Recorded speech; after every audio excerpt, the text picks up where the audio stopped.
জাঁকজমকের সাথে পালিত হলো রাশিয়ার সবচেয়ে বড় ও পুরানো জাদুঘর হার্মিটেজের 256তম প্রতিষ্ঠাবার্ষিকী। জাদুঘরের সংগ্রহের সঙ্গে মিল রেখে 3D আলোকসজ্জার আয়োজন করা হয়।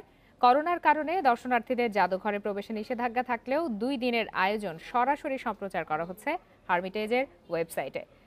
1764 খ্রিস্টাব্দে সেন্ট পিটার্সবার্গের তৎকালীন রানী দ্বিতীয় ক্যাথরিনের নির্দেশে জাদুঘরটির নির্মাণ শুরু হয়। বিশ্বের দ্বিতীয় বৃহত্তম জাদুঘর এটি।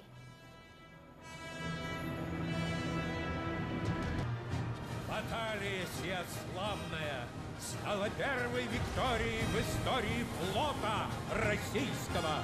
Когда юный царь Петр Алексеевич взошел на престол, Россия даже не помышляла о собственном флоте.